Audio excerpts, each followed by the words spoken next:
Hello folks, well here we have a Gibson BFG with a headstock that is split and cracked, and you'll be able to see a bit more of it later as we get into it. What I'm looking to do is to assess this. I'm trying to give you a reasonable view, trying to assess this and see what we've got going on and what we can do. A crack like this appears to have a lot of room for gluing, a lot of surface area for gluing. On top of that, it also seems that the crack is quite plain, so you never know, we may be able to just glue it and not have to do any more, big deal repairs. We shall see. I'm taking the string butler off as well, which is something that people often buy to solve their Gibson headstock tuning problems, because they're noted for, or renowned for, not being very good at staying in tune, because the angle of the strings going through the nut tends to put a lot of pressure on the strings against the side of the nut, and then that creates friction, and the result you get is poor tuning. So I'm going to replace that. Once we've got this fixed up, I would like to replace that with a Tusk, what's the word, adjustable nut. Now I'm having to keep this phone plugged into the power because it has some problems with, take the bridge off, whoops, I have some problems with the power batteries. So I'm going to remove these, let's see what I can use to prop this up. I don't want it wiggling and woggling around, so let's have it with a bit of back pressure on it. Yeah, so I'm going to remove the, you can't see nothing very well, maybe there. Remove the tuners now, and then get ready to have a good look at the wound itself. So, you know, some people have asked, why wouldn't I take the opportunity at this point to put in some splines, which essentially requires routing some slots in the wounded area, followed by fitting some fresh timber, which would have the effect of kind of double strengthening the area here, which in one sense, it's, yeah, I can understand that, because potentially the guitar isn't glued together, it remains vulnerable. But what matters is, I mean, the difference, I guess, is that there's a couple of £100 worth of cost involved. Okay, so I think what I'll do is let me unhook the power for a minute. We'll run without power, and let's see if we can get a good look in the department of splits. So we have got, that's a little gouge there, but nothing major. So we've got the split there running up to, let's get the pointy thing. Split seems to run up to the level of the, the level of a veneer on the front. And it's starting to, well, it's not broken or anything, so that's good. Then we've got the clean crack going at a nice angle into the headstock, and on the other side we've got very similar, but we've got a little bit of wood removed or lost, which is there. So that would need to be filled, but you can see it's sorry, the rubbish can, I'm trying to hold it and do things at the same time. So to me that looks like a very good angle. It's the best possible angle actually if you're going to get one. It's a 45-degree almost. So the theory would be that we get to flood this with glue, clamp it back down, and then consider what we have to do in terms of any refinishing, which on this case I have to say would be minor compared to what it would be if we did the so-called spline repair. Now we've got, you can see that the crack sort of shows itself there, but actually once you fill it back together again, it replaces that missing part quite nicely. So the plan for me in this first instance, and of course we can always go to a different option later on.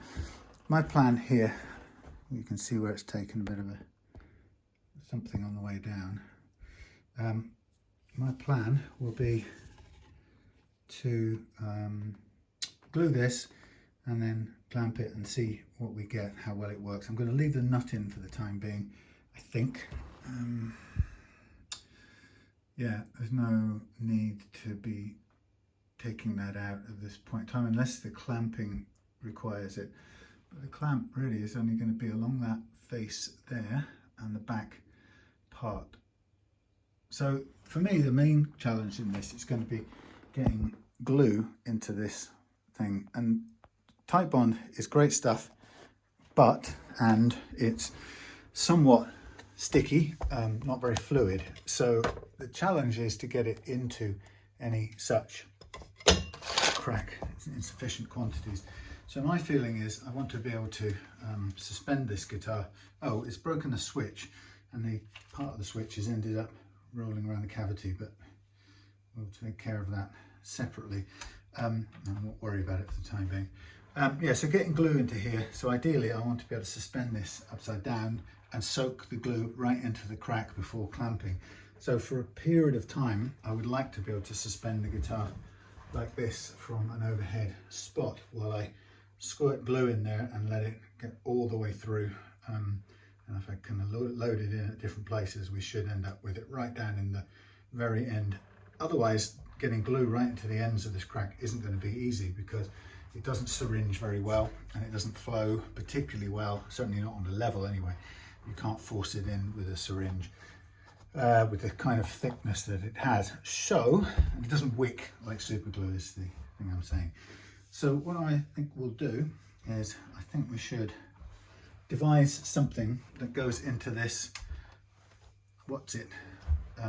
strap button here. Now, I don't want to overload it or make it too big a hole, but if we can get, is that loose?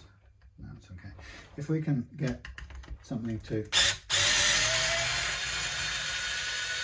go in here, and actually, has this been over painted with something?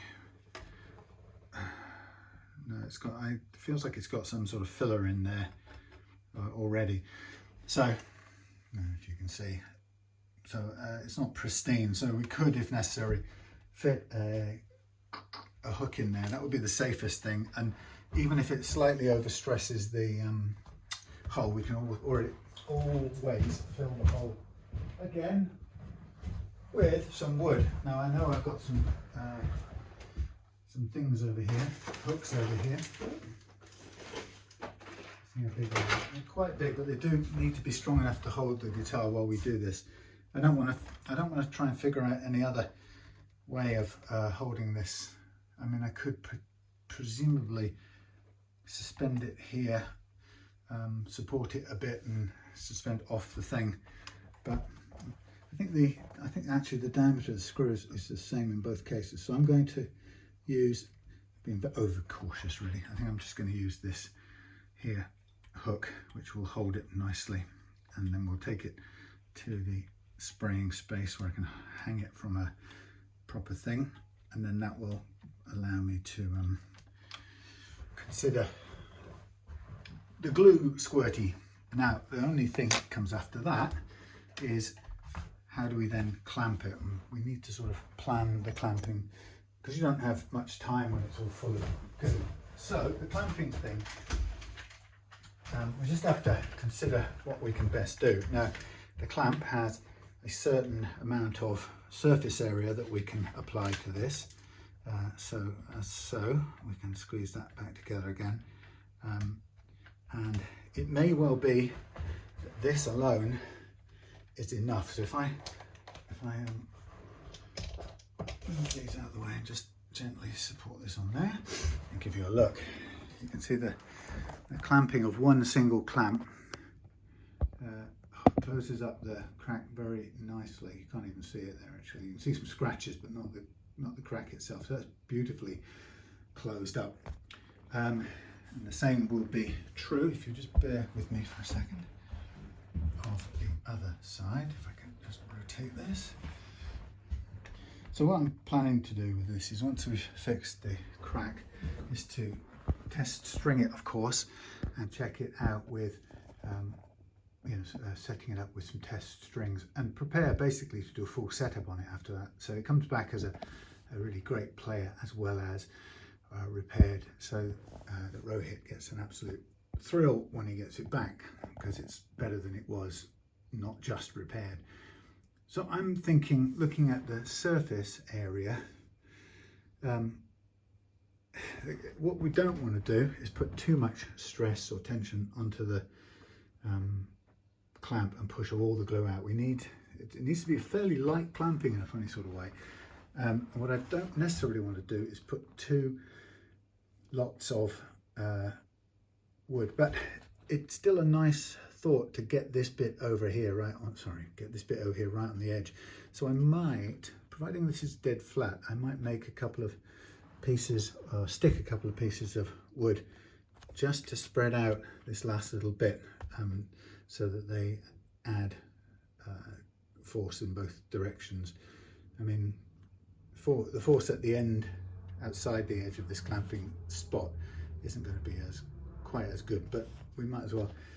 But then on the other hand, we're pressing wood against wood then, and you might think that the sort of sponginess of the clamp is lost a bit there. So it's hard to say. I mean, I think that, to be honest, I think that would be pretty good. I mean, you probably can just get a tiny bit more. You wouldn't even really be able to see it. There's possibly a tiny bit more squeeze, but I think that would actually work. What we do want to do is put some paper over the surface when we clamp it, or over the clamp jaws of the clamp, just so that any glue sticks to that, and then we can soak it off at a later date. I mean, really, it's difficult to clamp because the glue is going to squeeze, and it's going to squeeze out underneath the certainly on this side, the back side. So we don't want to end up having to refinish all of this, because it's pretty nice looking generally, but we don't want to sort of pull the clamp off with loaded glue pulling wood out from the headstock. So I'd rather be left with some paper under there. I guess some would think that might think various different kinds of paper would be good, but we'll think about that while I'm getting ready for it.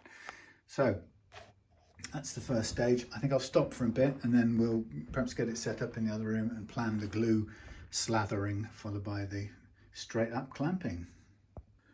Okay, so here we are in the not particularly well lit space, but the guitar is safely hung from a hook. My plan is to load up the glue, attach the papers, there's papers on the front, clean off as much as possible, clamp clean, check, and then lay it out on here with the clamp at the end and leave it. So yeah, and what I've also got is a can of compressed air, so that I can clean out the go some way to cleaning out the crack, make sure there's no bits getting in the way, or dust even, really. I don't want to blow any fragments out of the way, but at the same time we don't want it full of stuff. So I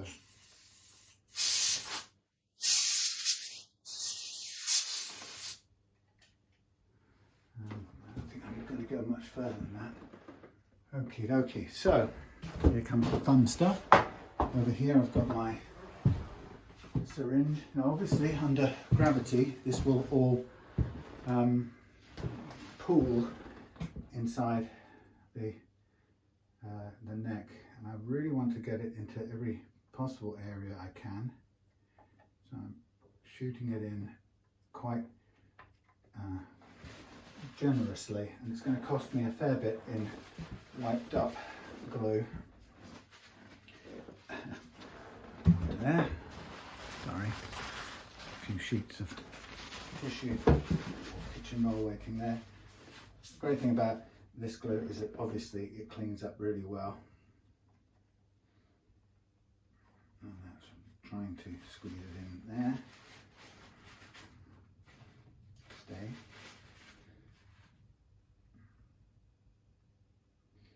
Okay, so we've got it going in under gravity to begin with. So that's the first important thing. I think you could safely say that when that starts to push material out, the glue outwards, it will be certainly, you can consider it to have gone all the way into the bottom, and then it will of course shove out the excess from the sides, and again we can get a wet cloth afterwards and continue to help clean up. Now we want to go over this joint with the clamp. So what I'm going to do, and this will take the excess weight of the clamp for the time being, but there's a bit of offset. So here comes the clamp. Here comes the clamp. Now I'm going to put a bit of glue on each face. And try gently stick one piece on there, bit of glue on there, and try and stick that piece on there, like so. Come up to it, and we get ourselves lined up.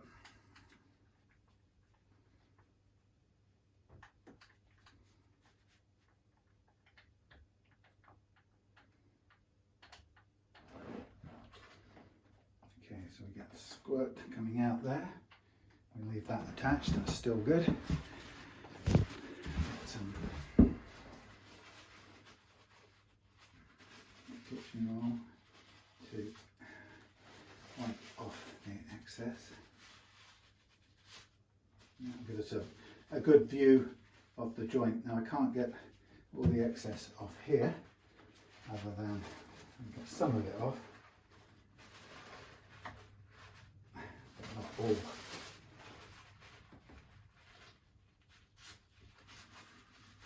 Now when I put the glue in, I prized it open a little bit, but not very much, because what I absolutely don't want to do in this with this creature is to bust that veneer that's holding together currently. Mainly not because it can't be glued and fixed, but mainly because it will be just to make an absolute mess of the refinishing business. Okay, so there's my clamped doofer. Now what I'm going to do is I'm going to carry this, you can come with me, carry this carefully to the workbench for a minute. I've gone and stupidly done it the wrong way up, I guess you could say. So I'm going to stand it up this way. It's not the end of the world which way up. And now I'm going to continue to wipe off as much stuff as possible, and I'm going to get me a little pellet with a slightly wet cloth.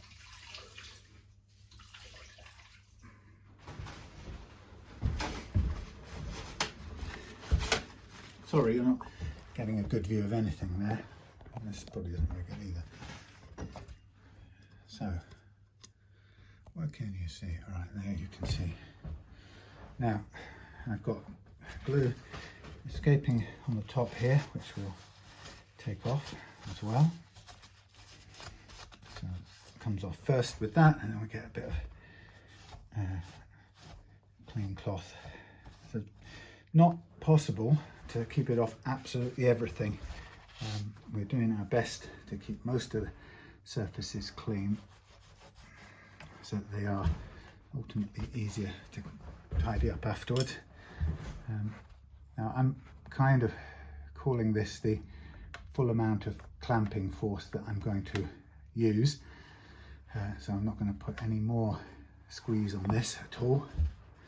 I'm just kind of manipulating things right now to clean up the surface as much as possible.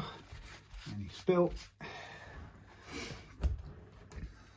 clean that up, put it away. Well, actually we may have a bit to replace in there, so you want to get a good view, but I'm going to spin this round to the other side, which is going to put a bit of gravity pressure on it. That should be okay. And leave it down. Let's see if no, we want to probably just let it rest on its thing. That won't help. Just think. Let's have a look. No, I think the force of the clamp has got to be enough. I don't think we want to try and wedge it any other way or prop it.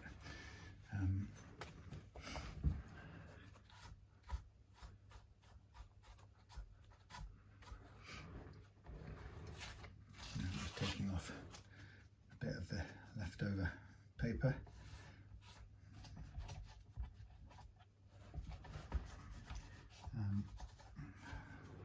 Hopefully most of this, or the paper will protect a fair bit of this from getting stuck, and we certainly don't want the clamp stuck to the thing.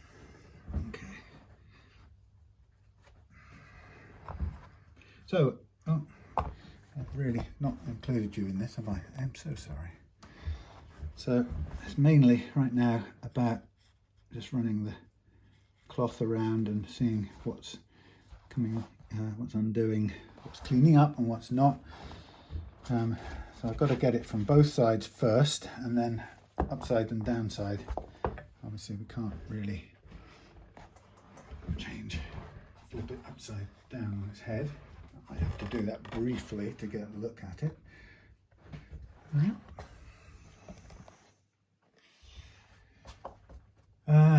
Cloth.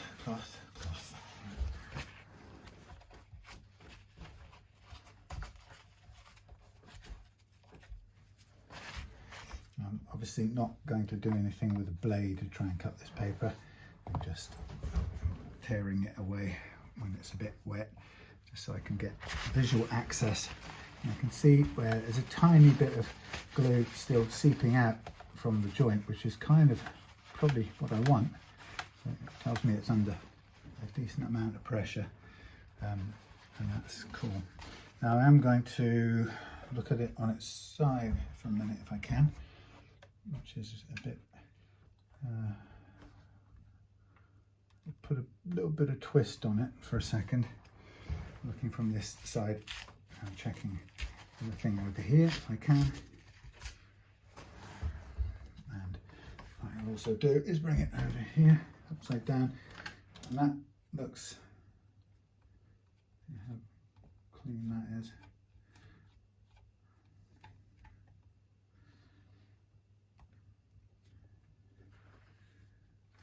Right, so it's not entirely over on one side, so I'm going to now do a very quick move, like so, and re-clamp. There we are. Yeah, just to centre that up a little bit. And I can see I've put a bit more pressure because now the glue is seeping out a little bit. So I'm just going to tidy it up as much as I can. That's just the screw thing, hook, making noise. Okay, that's that. And that's going to be ready to sit like so. And we'll worry about the fill later on. That'll be a different kind of fill. So you can see there's still a little bit of glue squeezing out of there, which, to be honest, I'd prefer it did that than not at all. We shall let it sit and see what goes on. Okay, so I'll end up putting it back on the shelf in that sort of configuration. So I'll go off for now because I need two hands, but that's it done, and I'll occasionally drop in and wipe away the glue as it's gently squeezing out. but that looks okay to me. Rohit, and let's see what you can see on this video. Oh yeah, long shot repair done. I can't see what you can see, so there's a bit of kitchen roll still sticking in there. I haven't done any kind of cleanup. I took the clamps off this evening, so it's all in good shape. I have wired it up, and I put 11s on actually, or 10.5s to just load it a bit, and so far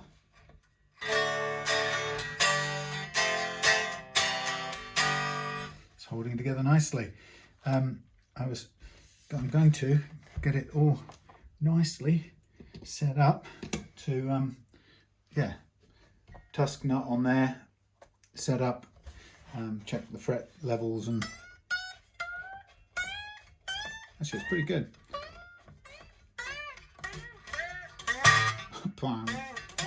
Yeah,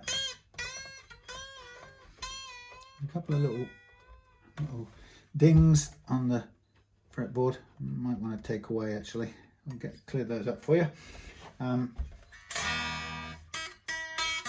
So I haven't done a full stretch on these or anything, so it's holding tune pretty well nonetheless.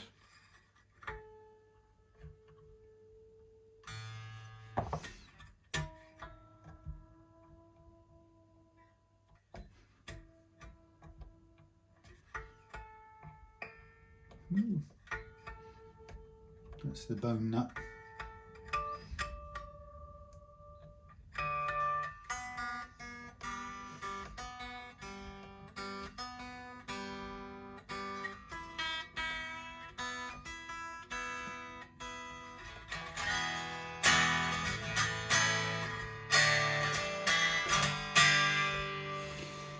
So see how it holds up overnight. Don't really see any major issues. It's stayed the same over the last few hours. Yeah, it's quite good. So once I'm going to wet this all down. Once I've left it sort of stuck together for a while, I'm going to see if it needs any sanding down, or whether we can do it with just wiping it down with a wet cloth, and then possibly a very light sanding and maybe some sort of a bit of nitro, satin nitro over the top, but it may not even need that, so it may just clean up nicely. So there we go. So far so good. So having done the clamped repair, oh look, broken headstock is back together. There's still some kitchen roll on there that I haven't cleaned off yet. So what I'm just doing is I've loaded it up for the last couple of days and played it a bit, and I'll clean this up afterwards. I just wanted to check the repair and get a good solid feel for it. At the moment it's looking great. So I thought what I'll do, I've also got a new switch on order for the kill switch. So I thought the thing I'm going to do right now is get on with the fret leveling. There's a few frets with dings in them and so on and so forth, so let's get this done. I've lowered the action, so it's gonna, or it'll benefit from fret leveling, so obviously we'll also be able to have a lower action. And I'm using the original bone nut for a minute, and I will change that out for a tusk adjustable, so that the guitar will stay beautifully in tune with this new nut. So here I am doing my what's that word called, calibration, and so I'm going to adjust this truss rod to match, or to mimic, the curve on the neck. Now this neck was completely flat when I got it, so it needed some relief in it. Not too much, but just a little bit. So I'm doing the leveling with 10.5 gauge strings, and with the original bone nut, and with what else? Some relief that it didn't have before. So let's see what the leveling beam tells us about this state of this neck. Also, of course, this will allow me to remove the dings as well. So it seemed that the frets were actually in pretty good playing shape, in the sense that I couldn't detect any big difficult choke outs or anything like that, so we probably won't have to do too much. But while I'm at it, let's get rid of the dings and things. Now there's a low spot up the top end here, but let's hear how it plays, or see how it plays first.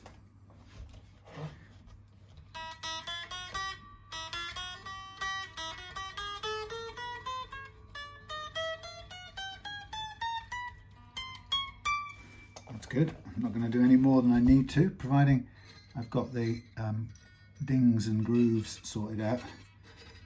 Better to feel those than to try and see them.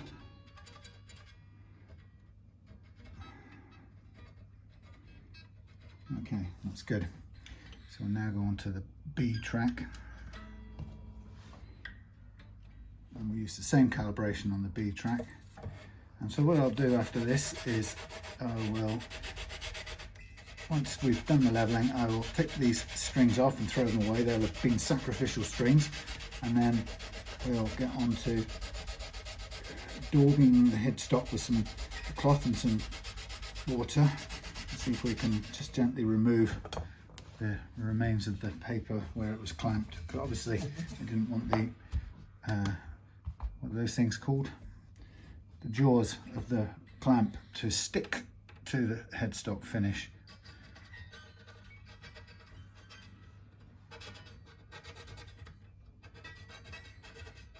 Okay, this feels good. I'll play all the notes in a second. Okay.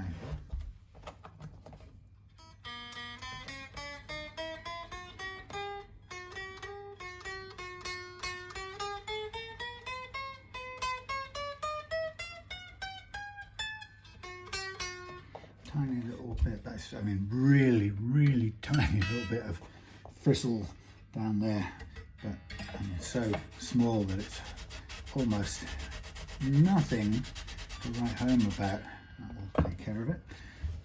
Yeah, it's in very good shape. So, I mean, Rohit has asked me to let him know how I think it plays, or as a general all-round guitar, what do I think of it? And so far, I'm impressed with the evenness of the neck, as it seems to me. So, apart from the wear and the dings, which some of which may have happened, or the dings may have happened when it fell over, but generally speaking, it's a very good neck. I probably will go flat. Certainly with this leveling, it could go flatter, but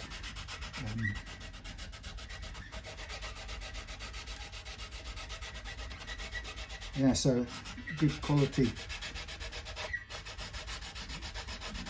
neck and fingerboard.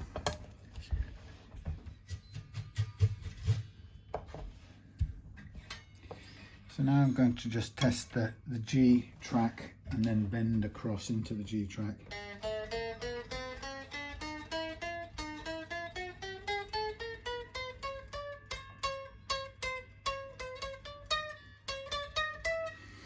Tiny bit at this top end, just do that.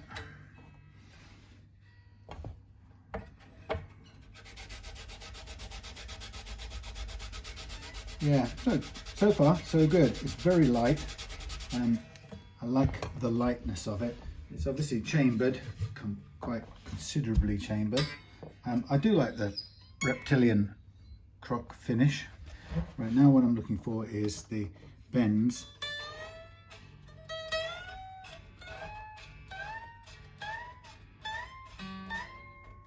Good. Obviously putting it out of tune doing that, but that's good. So bends are all good, all in order. So we can move on.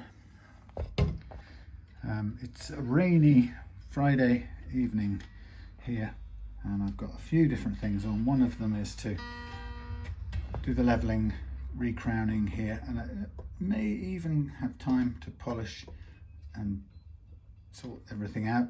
In other words, do the full geometric setup. I'm still waiting for the switch to arrive, replacement switch. You cannot buy the one that was in there anywhere. A bit of research online shows everybody and their uncle looking for it, and the reason being is that they break under normal usage, which may or may not be a bad omen for the next one, which will probably also break. And it may be that a momentary kill switch type of button is better than the single pole double throw type that originally came fitted in this guitar. So not really made to be hit that hard.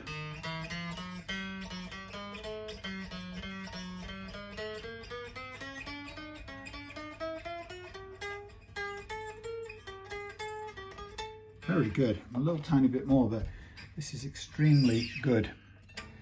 It's confidence inspiring actually how good this neck is behaving. And I can't really say anything about why that would be, save for the quality of the materials. There's none of the kind of ups and downs. It's not presenting a lot of fret slap.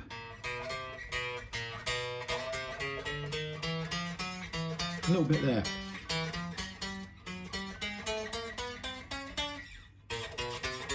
Okay, I lied. It is presenting fret slap, but to be fair, that's no worse than any other type of guitar.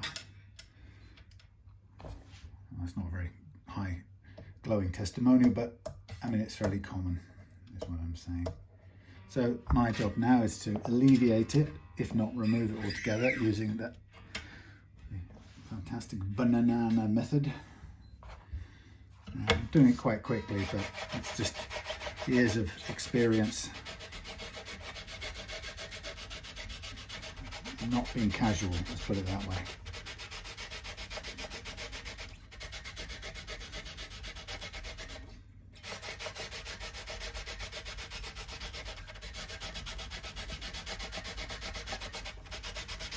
So you can probably tell by my, I don't know if you can see it, my slightly red face. I got a couple of hours in the hammock in the sunshine yesterday. It was lovely, kind of lovely down this part of the country.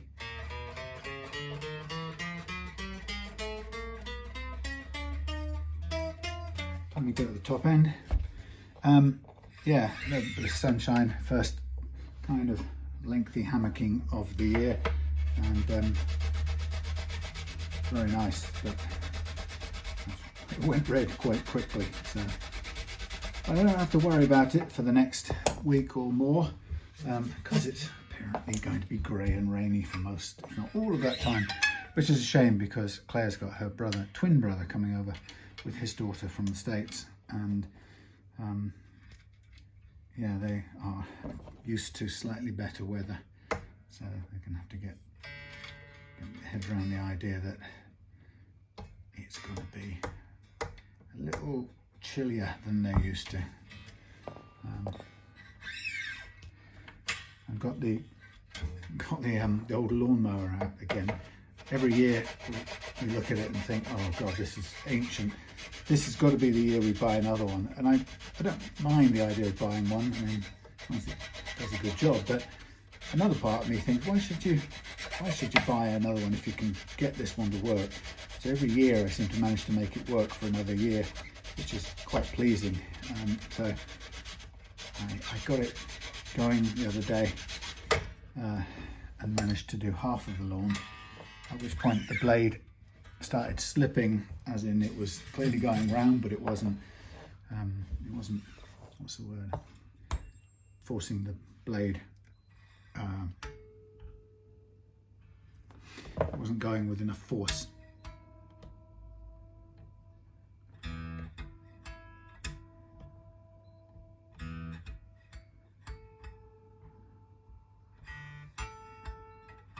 So came back to here, got some sockets.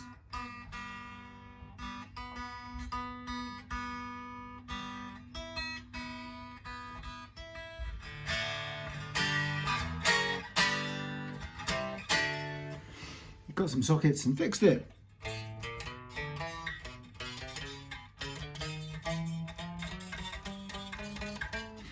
Right, still got some slap going on there. Let's just check the actual height of the action here, because I took it down quite a bit.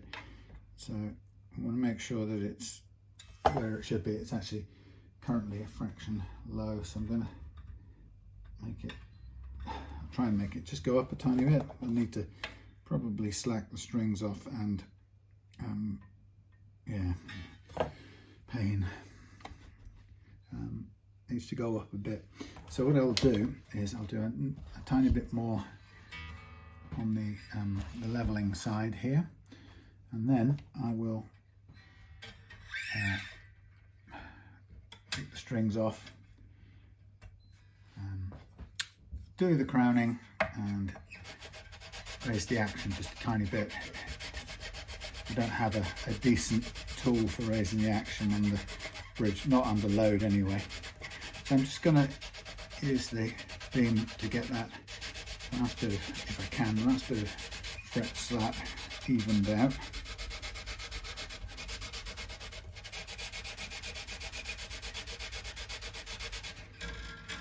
Okay, that'll be as much as I want to do.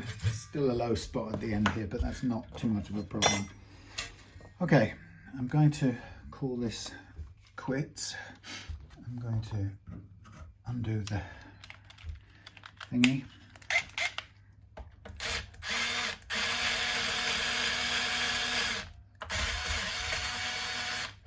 Let's just wait a minute. Let's not take them off altogether. Let's do the nut while I'm at it, and I've still got the old strings on. So for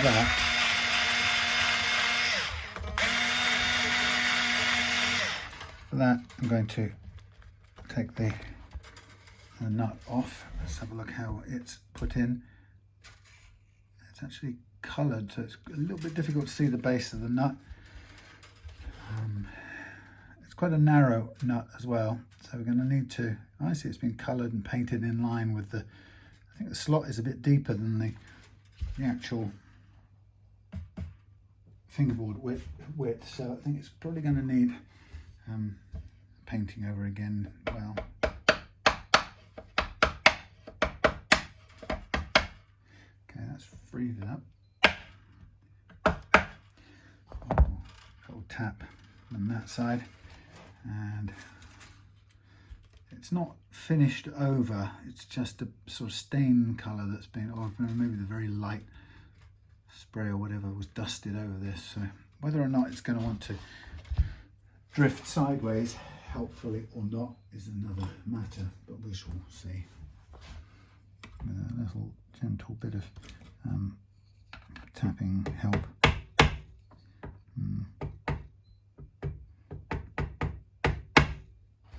That feels quite well fixed. Okay, in the case of this not wanting to move, if it doesn't, let's just see how much it does move. It does move.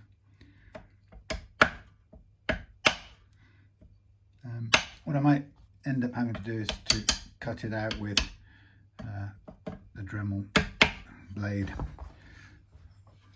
I'll give it another go to move, but suspect it's not going to want to. Oh no, there we go. It's very, very snug, which is a good thing. A little bit of the wood, only a tiny bit, but that's nice. Saves me getting the Dremel out to it. So I'm just going to want to lightly sand the slot to make sure there's no glue and wood detritus sticking up. So it's nice. Front face of the nut, the fingerboard edge looks pretty good too. Now what I will do is I will get my replacement base and adjustable nut, and I'll need to sand it down to quite a thin dimension, but it's doable. So the adjustable nut and the bass unit. And we have it. 3A and 3Bs. No, they're not 3A and 3Bs at all. Where do I keep the other ones? Adjustable nut bases.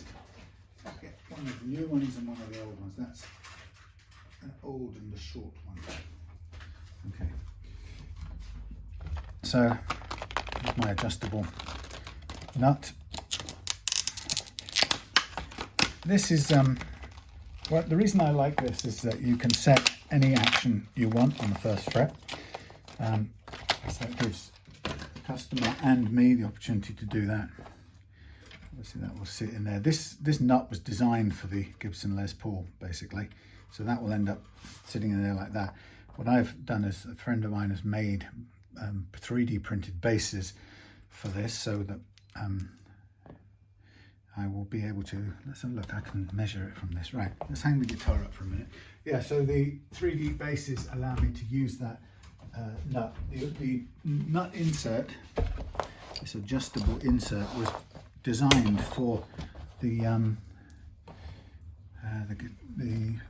don't know what year it was actually. It was a Les Paul, Gibson Les Paul, that had I think it was called a zero glide or zero glide nut, and it was a great idea, great design, and it was a solution to Gibson's perennial tuning problems at the nut, which Rohit, as you probably saw earlier on, has used a string butler to get round.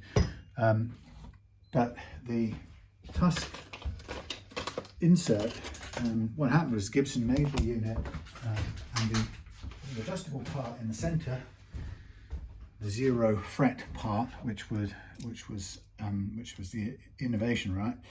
They made it out of brass, and that notched instantly, because 0 frets because they have the strings sitting on them the whole time, they have a horrible habit of notching.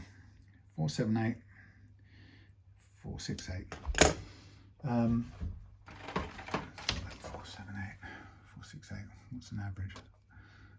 So it's 470 and 480. 475, let's call it. Yeah, so they were finding that these guitars were the 0 frets were notching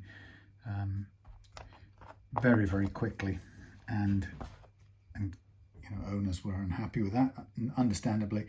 So what Gibson did, apparently, from what I can see, is that they responded to it by coming up with a titanium replacement for that central part.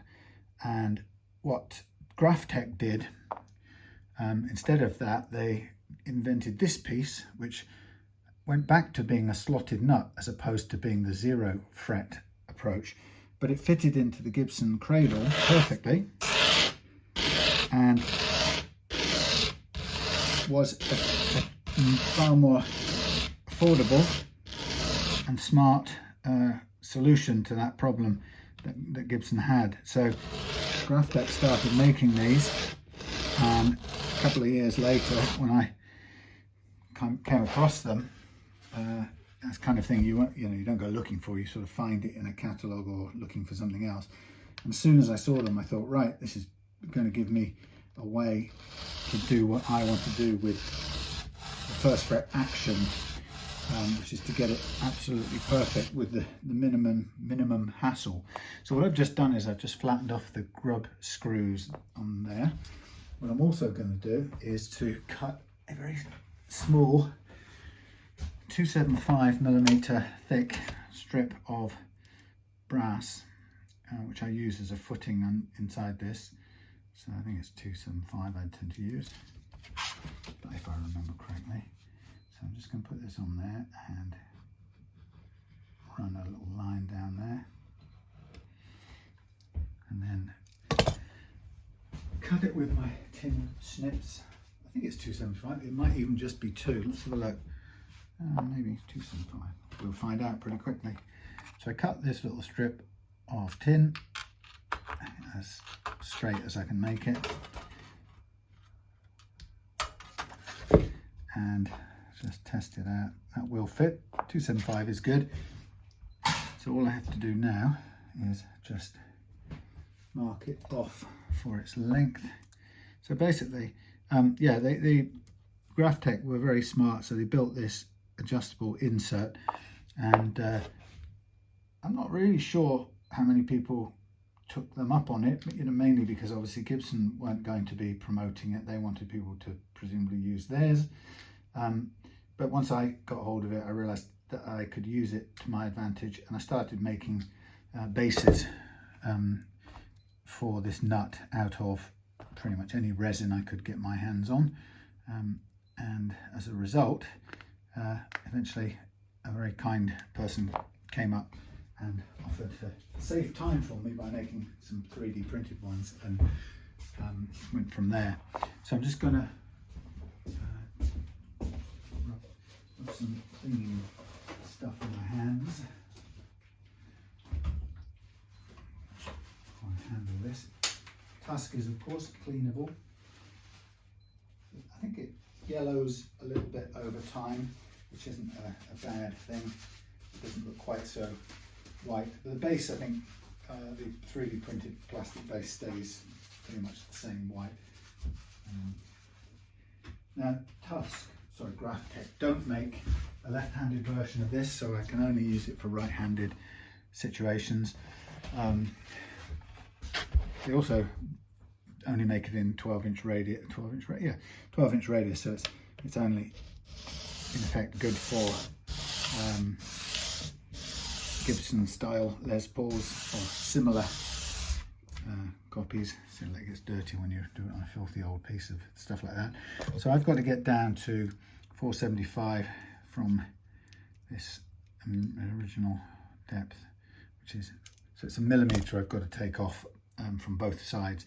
So I'm going to do this off the camera, and I'll come back when I am ready to recrown the frets and I fitted the nut. So see you in a minute.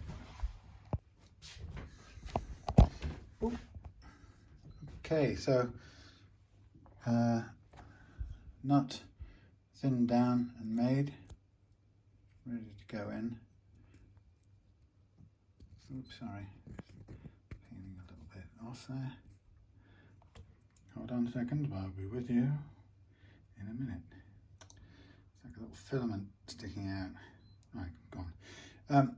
Nut ready to go in. In fact, the idea is it goes in perfectly fitted like that, and it's at its default level. It's sitting with the strings touching the first fret, which is what I want, and then I want to come up from there. So what we're going to do at this point, before we get into anything like restringing, I'm going to give a view down here. Right, so next stage is going to be doing the recrowning of the frets, and after that polishing them out. But that's, I'm trying to think whether we should polishing them out. Well, before we polish them, we'll look into the headstock, because now we can basically take the tuners off again in a minute. So let's just do the recrowning part and clean the file each time. Now I can see where there's a tiny bit of wear still left in there, but I think the sandpaper standing out process will take care of that. I try not to just remove fret metal in exchange for soft fret wear grooves. If it's a ding that stops the spring moving, a sharp ding, then it does need removing. But if it's just a bit of what they call cowboy cord wear, then it's probably not worth trading fret metal. So look at me, I'm even resting on this neck joint. Wow. If it doesn't stand up, if it doesn't stand up to it now, and it never will, but I can put it down there as well. Let's get the nut out of the way. So we've leveled the frets, so this guitar now can play at a fairly low action by comparison to where it was before. It may not be Rohit's preference, but that's how I've done the did his Telecaster. He seems to like that. So, and of course, if it's not your preference, you can always raise the action up without any problem at all. Knowing that the frets are leveled for the lowest action you might want to set it at, so you can go lower if you wish. So Friday night, I'll get this bit done, we'll get the headstock cleaned up, and the aim is to make a decision on what to do with the headstock. There's a couple of little spots that need repairing. I won't do them on camera because it's just fiddly and slow, and probably going to need a bit of experimentation to see which works best. There's a little chunk of wood missing, which is not fixable by using a chunk of wood, so it'll have to be some filler of some kind, if at all. And the question really is, do we put some filler in and then paint or stain on top of it to try and match it in and blend it in? And also, how much of the headstock altogether would we need to refinish, if any? Of course, there's implications with that.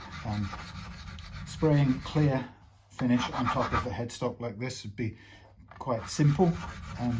It's already a sort of matte, or probably you could call it a satin finish, so some satin nitro would go over this quite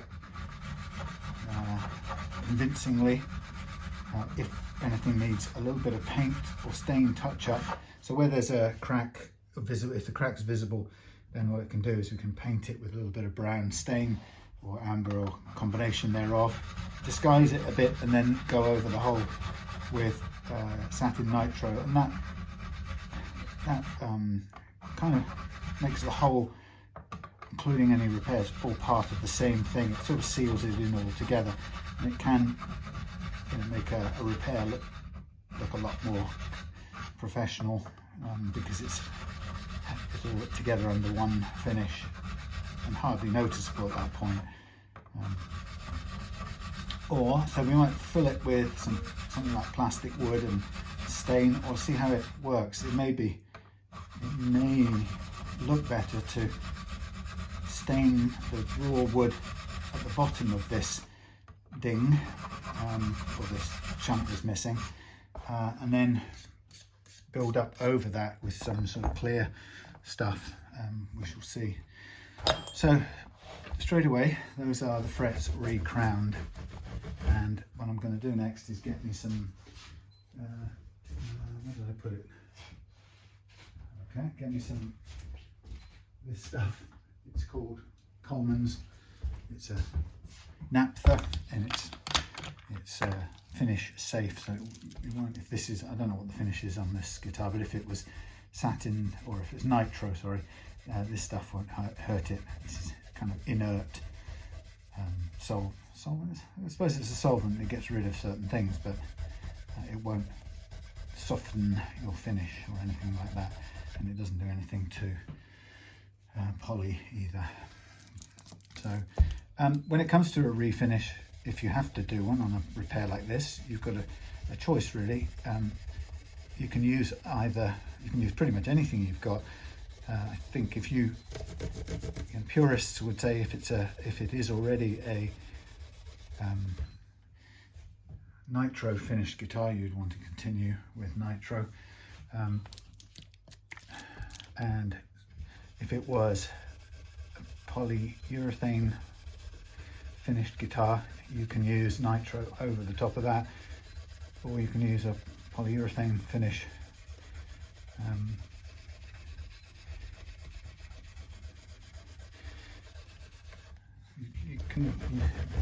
There's a lot of expertise and talk done about the correct thing to do with different kinds of finishes, and whilst that's absolutely, it's important to know, you can actually do a lot more finishes on top of a lot more finishes than you would expect. I guess it's one of those things, if you're talking about something to maintain its value, resale value, then if it's going to matter massively to a buyer exactly what the finish is, then you may be in a sort of situation where you consider using the same finish as was used before. So what I'm doing now is I'm just going to remove the tuners again to get a good approach to this headstock from all angles.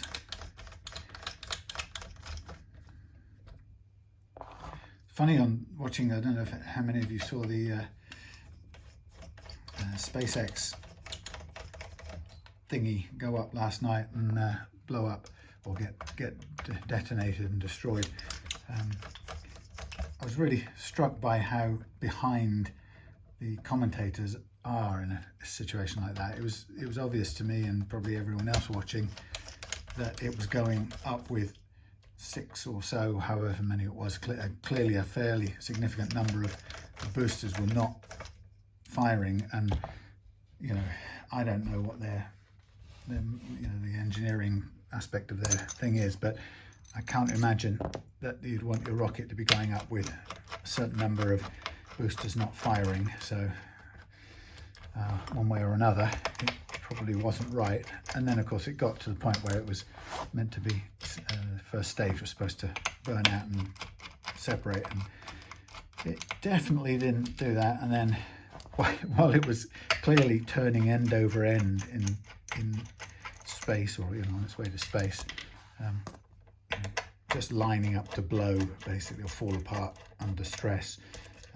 You know, you have the people saying it's still due to separate, and perhaps we're just waiting for some more information to come back. It's like, use your eyes, guys. It's falling to bits in front of your eyes. And then of course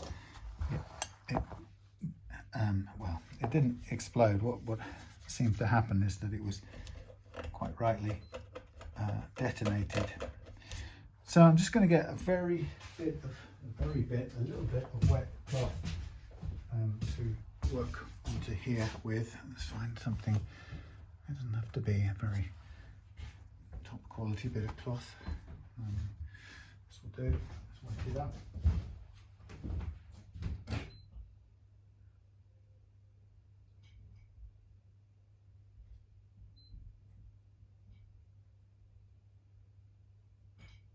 Soak up the water. Yeah, so it was. I think it was interesting that you know, it would have been obvious to the SpaceX people that I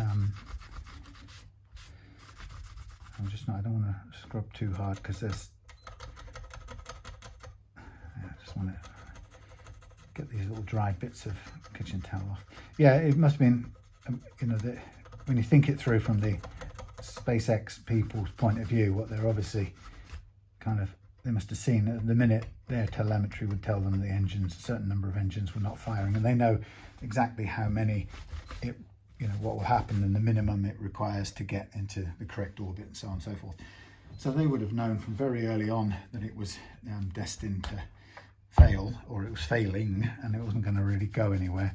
And at which point they by the looks of it, they were then just letting it run to see if they could learn anything useful from all the other data that was coming in, and they would have known right at the beginning that they were going to blow it, which is, you know, must be quite a decision to make. So I don't know how well you can or can't see that. I'm just sort of wetting up the bits that need cleaning up. And actually this thing, you can vaguely see a hint of the crack, which you'd expect. But it's actually amazingly clean edged. I'm just taking off as much excess of anything that's here. A bit of glue still sticking out, and then really we only then have to decide whether it's better to leave as is, or whether we're going to want to do any kind of paint-ins to help disguise, or sanding. And I actually think this is so close,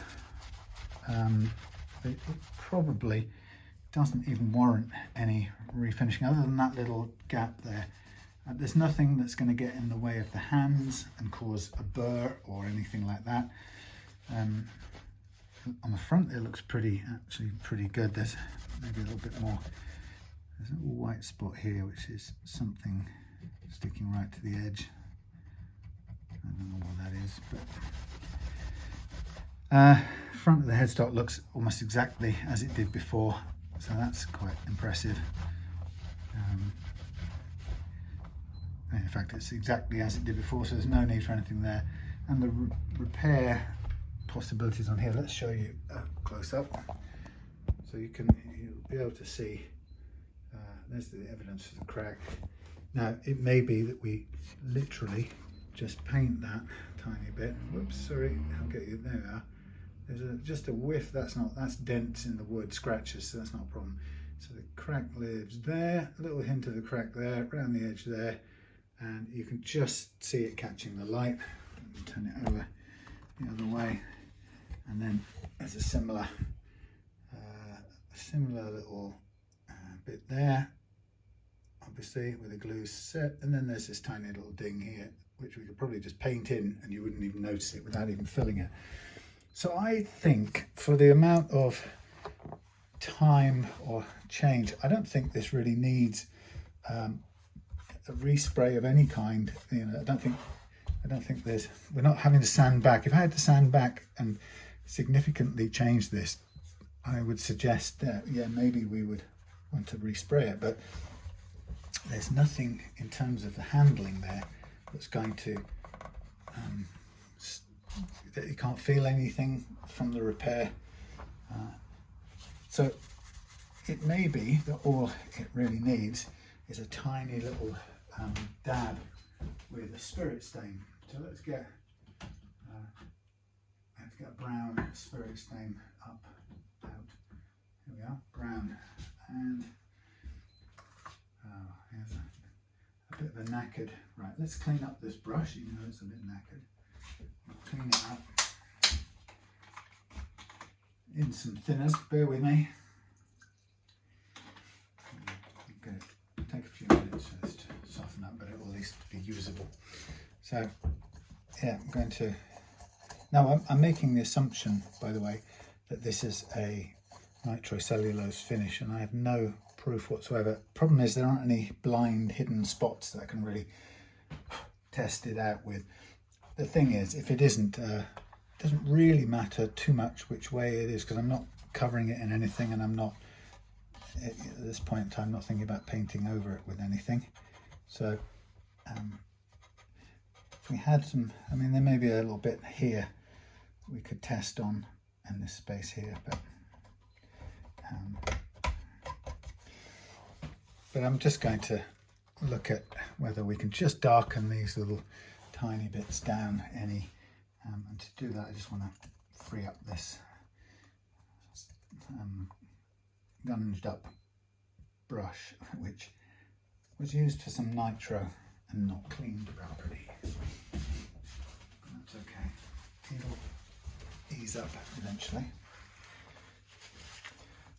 Yeah, so I think it's probably not necessary to respray. Problem with respraying is, the challenge with respraying is that let's come a closer look at this bit we're going to touch with the brush. With any kind of respraying, you've got to find a way to blend something into what's already there. So you have to kind of set out the extent of your intended treatment. So, you know, you want it to look as close to the original as possible. Or if you can't make it close to the original, then what you want is something that looks very good on its own terms, which actually, unless you had a dividing line between that and the original, you probably wouldn't be able to tell wasn't. So this is a very sort of kind of boot polish stain, slightly sanded background, you know, thinned through at the edges, scratched up, brushed on finish.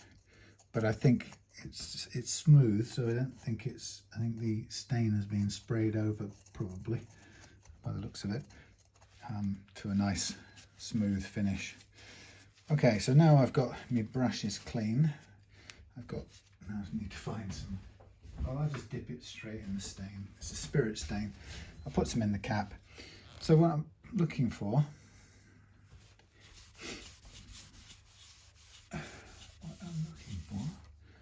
is just a tiny dab of colour to see if it will soak into that line, just enough to darken it. So what I'll do is I'll prep my brush, get some tissue paper ready.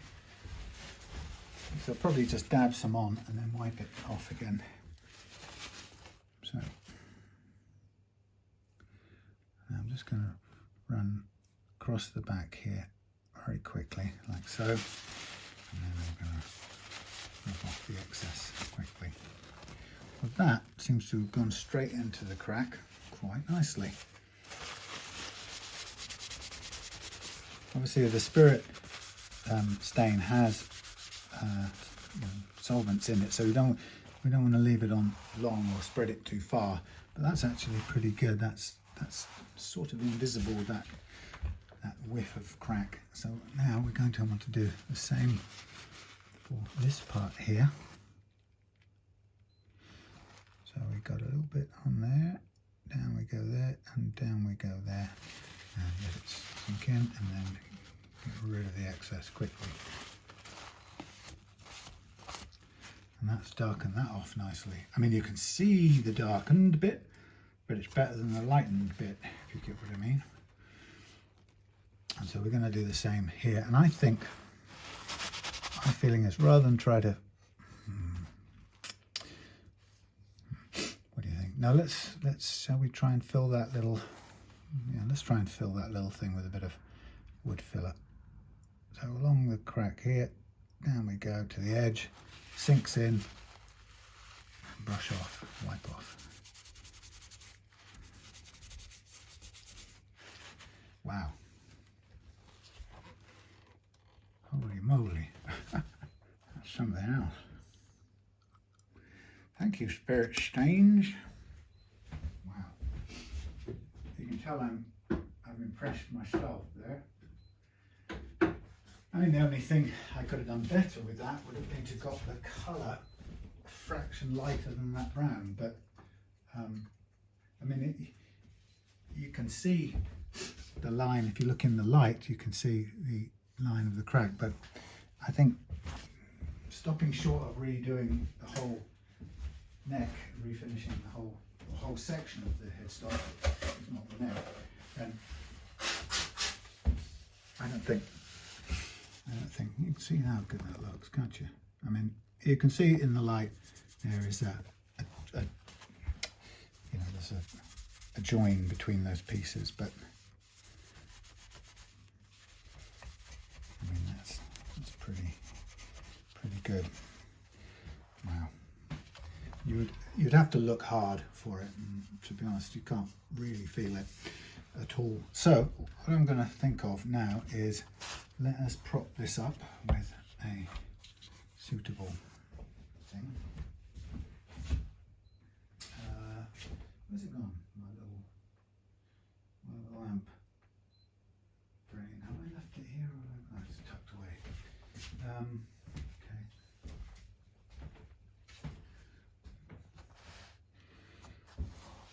What am I thinking of?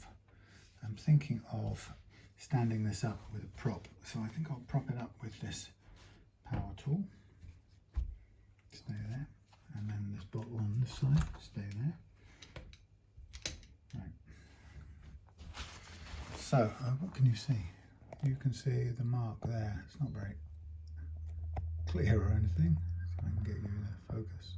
Like, yeah. So somewhere my stuff here. What have I got? I've got quick wood. What colour is this? Oh, it's better. Yeah, it's better than. It is better. This is better than the stuff in a tube. This is a epoxy putty. Now the question about this is, I'll do a test. So it means doing 2 lots. But the only question I've got is that how does the stain take to this putty? And if it just falls off and doesn't work, then we have to rethink. But providing it takes the colour, okay, we could fill this little space here. Problem is, we're going to need to cut this in half. Let's bin these bits of tissue. And let us bring up a flat surface to do this on. Okay, yeah, very big close-up. So what I'm doing in the not close-up world is I'm taking a very thin slice of this wood putty, like so, and I'm going to cut it into 2 pieces, and then I'm going to mix up one piece straight away and then do the second one afterwards. But first piece, I'm going to squish it all together, make a piece, and then I'm going to just lay it on the I should just zoom out at this point.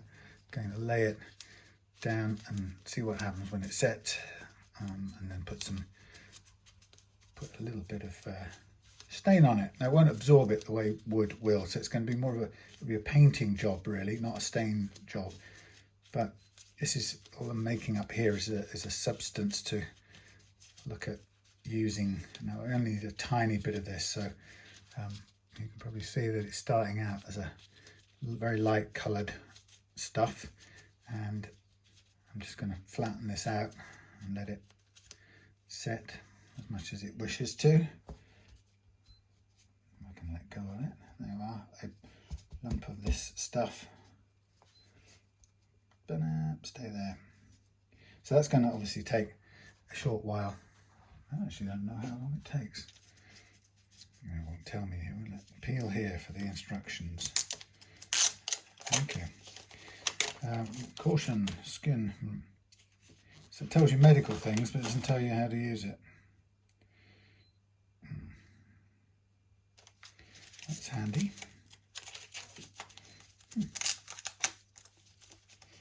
Well, it just doesn't say. It's JB Weld stuff, so it's the strongest stuff on the planet. Let's just see how long. I may have to switch the camera off.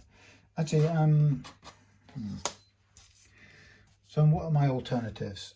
We know what we know is that we can paint this little hole here, and we could build it up with glue boost fill and finish, but that would get us to a fairly rough. We'd have to sand back to get it smooth. We could scrape it probably using a masked off blade. We could probably scrape that to a reasonably flat surface, which we'd have to do anyway with filling stuff. For me, the question is mostly what's going to give the best colour to blend it in or disguise it in, and I suspect a little tiny bit of fill, and if the stain works okay on this wood stuff, then we should use that. Unfortunately, it's going to take forever to dry, so I think I should probably be smart and stop the darn thing. Or, well, we've done the what we've done. We've done the what's it. So let's do something else while this is doing. Keep busy. So let's chuck these out of the way. That's my wet cloth there. And this can go here. Let's take this guitar out of its its standy place for a minute. So let's put these things out of the way safely, and let's go nut out of the way. So the next bit, I'll put this stuff out of the way to dry over here. In a very messy other part of the workbench, please forgive me. And what we'll do is we'll just get lined up to polish out the frets, which we've got to do on that one. So let's put it over there. Get a reasonable shot. So this is, again, this is a fairly boring process, but you can see it being done. So what we're going to do, since we've leveled the frets and recrowned them, the next part of the deal is to mask them off so that we can sand them out. And masking them off is just a simple matter of, as it says on the tin, working with masking tape to protect the finish. Now, in rare occasions, the finish doesn't like the masking tape, as in if the finish is really, really poorly stuck, it can come off with the masking tape. You would hope that this one doesn't look or feel like that kind of finish, so we trust that it isn't going to do that. I could do probably with a bit of naphtha there just to clean that. So what we'll do is we'll mask this off, sand and polish out the frets, and by that time hopefully a little bit of stuff will be, resiny stuff will be set. We can try the paint test. I don't think a piece that small warrants refinishing, because again it's so small. We'll aim to make it visibly diminished. That's the idea. If at some point in the future, for example, let's say this neck repair turned out to not be strong enough, which I don't expect that to be the case, but let's just say on the off chance, then we're in a position to redo it, and this time it would have to be done on a sort of fuller basis with splines to strengthen the wood, and that would be cause for doing the entire finish. So that would be quite a big deal, and then of course you could take care of all the other little bits again in that process. I think keeping this down to a small cost. Some people said on Facebook, why don't you make it stronger while you're at it? And I think the main reason why is that we're talking a few £100 difference in time and labour. So I think let's work with an affordable repair. And so for what it's worth, I'm charging for the gluing and clamping, the prepping, gluing and clamping, the finishing touches, the repair of the switch, or the new switch. So I'm charging 125 for that aspect of it, and then the cost of a setup with the adjustable tusk nut as well. So we're saying that the repair and touch-ups this time are costing 105, versus if we were going to build splines and refinish probably the whole of the neck by the looks of it, then we'd be talking, I don't know, £300-400 or something. We then get into the realms of whether this guitar even has that commercial resale value. It's not that Rohit wants to sell it anyway, but it would be the sort of, is it economically viable decision. So the boring thing you've seen me do right here is cutting various lengths of masking tape to do the masking off of this neck, so that we can safeguard it while we polish out the frets and make them shiny and playable. So I've got me a new snap-off blade out of the blade department, And we're going to cut the first 4 or so into 3 lengthwise, 3, no, thick widthwise. These will be the sort of ones that do the smaller frets, and then the rest we'll do in half cut, which will be for the medium-sized frets. Anyway, it's a boring little process, which some people say you never show it, and then some people say, why are you wasting our time showing this stupid thing, cutting your stuff with the blades? And you can't really see which way. Anyway, so yeah, choice between a kind of structural change to the guitar or a fix what's there, and I think, you know, budget wise it probably makes sense to go with the cheaper fix first, providing I'm confident that it's going to hold. Now of course no fix is going to endure a drop. If the guitar broke first time round with a drop, it arguably would break again if it was dropped again. But you know, that's like dropping your laptop off out of the building. You know, it's not going to survive. Or your phone from height, you know, it isn't made for it. And guitars are not made for falling over on their long spindly necks. However much we want them to survive. But you know, the strengthened spline based neck, or the neck with what do you call it, a volute on the back, you know, those are done that way because they are stronger and give the guitar a slightly better chance of survival, but even still not a guarantee of survival. So now the boring bit continues, it gets even more boring.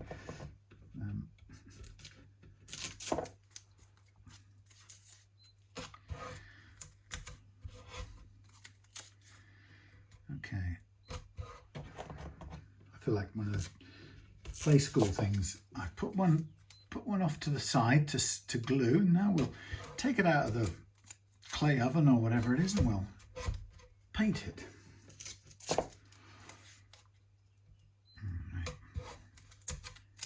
There's still something beeping in this workshop, and it's been doing that, I don't know, maybe I've been aware of it for about a year, and I cannot for the life of me locate it, or even tell you whether it's in this workshop or downstairs workshop, or neither. It's just beeping, and its origins are unknown. But obviously it's not bad, whatever it is, because it's a very faint little peep noise, a bit like the fridge has been left open or something, which of course it hasn't.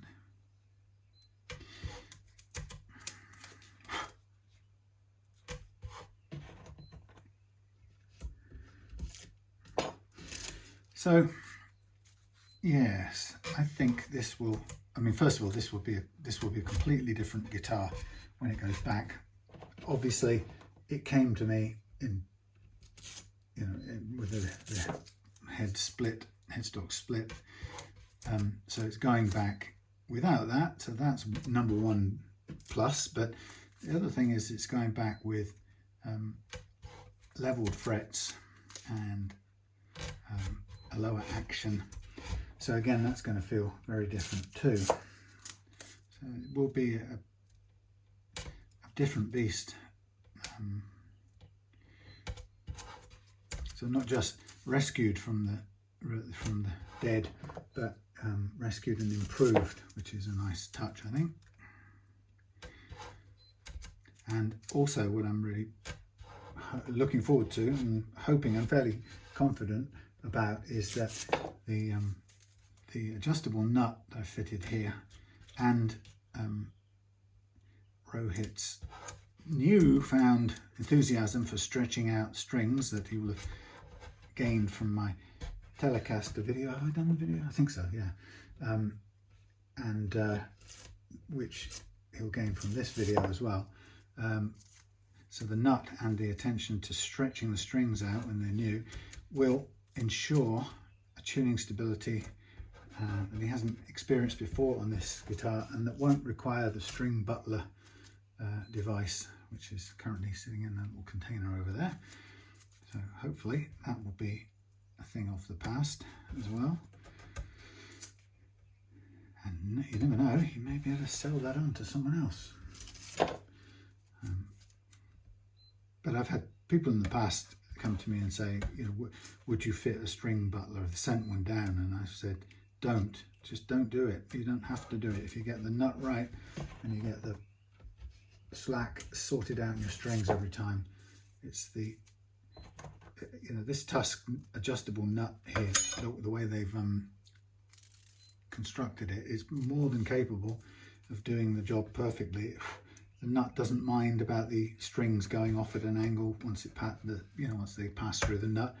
That's, you know, it's not ideal as a design. We all know that Gibson made a boo-boo with that design somewhere in the long distant past. But when you have the right nut and you take care of the slots and there's no friction, then it will work. There's nothing inherently in that will prevent it from working. So hopefully we can demonstrate that in the very shortly. Okay, so you can see how much boringness this takes to get all of the little frets masked off, like so. And then we will just cover up the end here with some frog tape to protect things from, I'm just going to cover there, just to keep the pickups, these first pickups just out of reach, and then we'll do a little bit to keep the edges here masked so that the sandpaper won't hit it. Also down the side here, like so. Right, so that's now ready to sand and polish out. I'm going to hang it up because you don't want to see that bit, because that's really noisy and boring. So let's go back to where we were. Oh, it still hasn't set. All right, well, damn. After all of that, it's still not set. Maybe it just takes longer than I thought. Putty's usually quicker, isn't it? Putty's quicker. Candy's dandy, but liquor's quicker. Anyone guess where that's from? That's not very good. Come on, you. It's too sticky still. It's not letting me do what I want with it. Ooh. That seems to be likely to take forever. Okay, well, I'll have to leave it a little while. If it doesn't do anything, I may have to reconsider. I don't think I've got any other resins left at the moment. I think I'm out of that other wood stuff.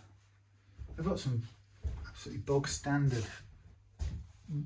wood filler, but I don't necessarily think that will be the best. Anyway, right, I'm going to disappear and I'll come back when these are polished out. I'll go through a whole series of grades of sandpaper, which I have here, magneted to the wall, plus a whole bunch of micro mesh sheets. So we go through all that range on these frets, and then take them off, and we'll come back when it's time to. Now, what I think I will do is I will put strings on, even though I haven't got the. No, I won't do that tonight. I think the switch should have arrived today. I'll wait, just be patient. And these black, this is called Cosmo Black.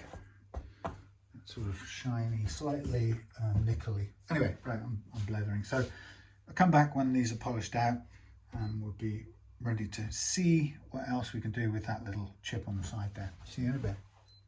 Right, that's going to be it for today. I am going to wait to finish this till tomorrow when I get the switch to wire in.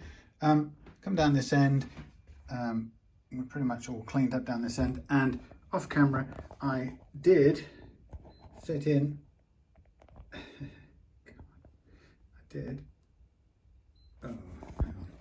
get in that last piece of that little piece of repair thing. I don't know if you'll be able to see, but that's pretty much flush with the wood. Actually, it's a little tiny bit missing still. Hold on. That's terrible now. Anyway, I'll put the extra bit in. It's not drying out very quickly at all. So I'll put that tiny little extra bit in that you can see now, and then we'll just leave that to set. And the idea being is I'll try and paint over it to disguise it tomorrow, but it will just be a surface color. All right, see you then. Hello there. We are on single camera. I'm just finishing off the Les Paul, repaired neck Les Paul, and I've fitted a very chunky, heavy duty switch. What I don't know about the original switch, whether it was momentary, which seems a bit odd because you wouldn't have two positions then, would you? Seems a bit of a strange kind of switch to have as a kill switch. There is this type, but again, it's a purely momentary one, and that wiring isn't quite appropriate because we've got a lot of shielded earths going off. Oops. Shielded cables going off, coaxial cables, so I don't suppose it would be that difficult. If we go in there, the only ones that go up to here are this one here, which is purely oh no, wait a minute. What do we got? Outputs. We've got an output that goes out to there, goes out to the switch there, and we can ground out that output up there. But we've got two of them, so we've got. I don't actually know. I'd probably be better off trying to find out from Rohit exactly what it did, because like I say, we've got pickups. We've got pickup wires in. Yeah, difficult to know exactly who's what. So that's an in. We've got three knobs. So we've got a tone, a master tone, is that right? Probably. And that's hanging, the master tone is hanging off this switch out here. Is it? No, it's not. I don't know. Yeah, problem is I don't know the wiring of this. So I think I'm probably going to have to try and find out now and come back to this video. But it'll be a bit, I put this very heavy duty switch in here. It's the only one I could get hold of quickly. It's massive, but I was doing my research and it said that all the original switches on these things just broke all the time. So that one is less likely to break because it's so chunky. It doesn't look any bigger or smaller on the outside of the guitar, but on the back it's a heavy duty thing. Anyway, I think I'd better reconvene after I've figured out what it did. So I shall see you shortly. Okay, so we're back again. I'm going to stick with this for the time being because it's so solid.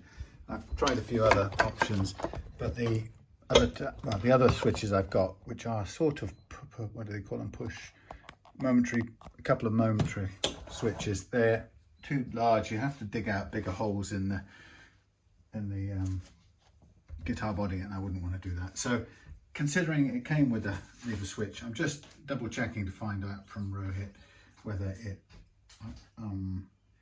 originally was a 2-position switch, whether it clicked in, stayed latched in both positions.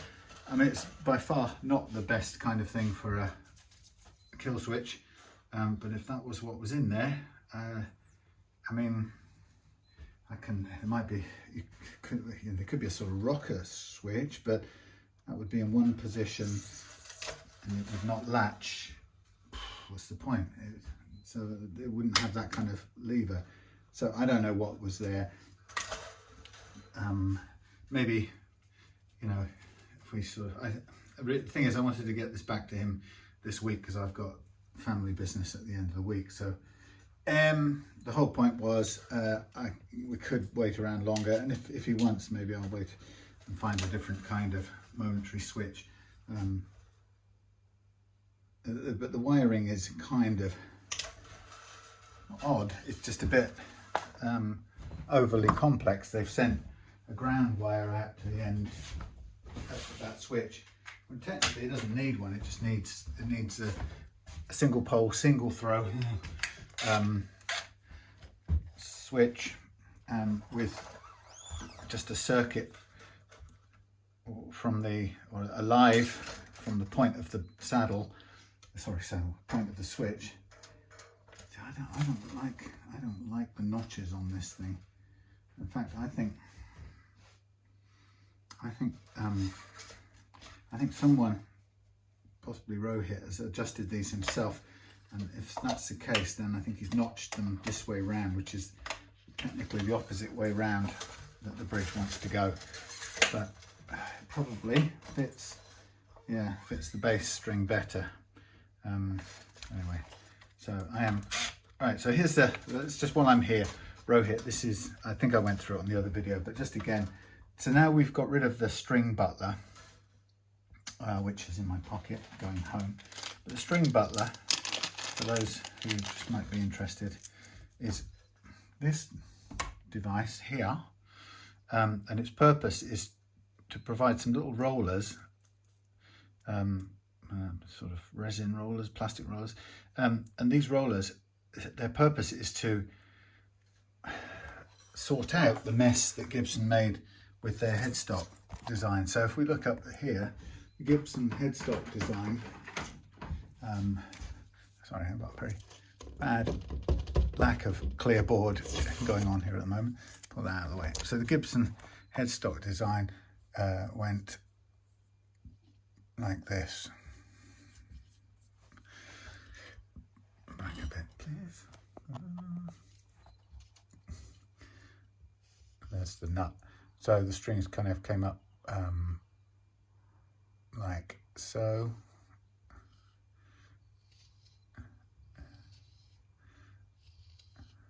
Not very good drawing, but you get the point.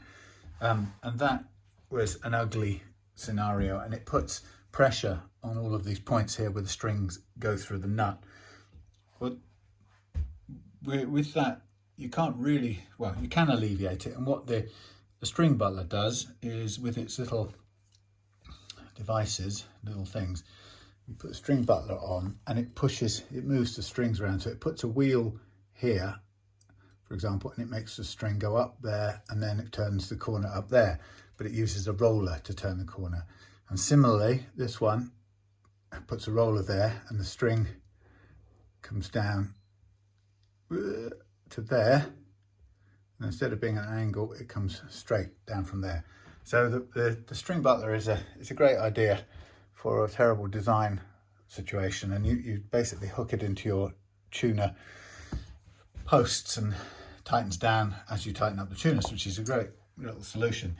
Now, I've always been confident that yes, you know, technically a roller system to overcome the bad design of the bridge is the best possible idea. However, on top, you know, in addition, what I have found through experience is with the Tusk adjustable nuts, and you'll see that they have slanted slots, and actually the slanted slot doesn't really make any difference at all. Technically, it might as well be straight, because all the slanted one does, it changes where the point of pressure is. In this case, it's the front edge of the nut, where the straight string hits it and then forces it to turn a corner. So you're going to get pressure on this kind of nut anyway, whether it's a straight through or slanted. But the beauty of the Tusk XL stuff is that it seems to do away with any catching.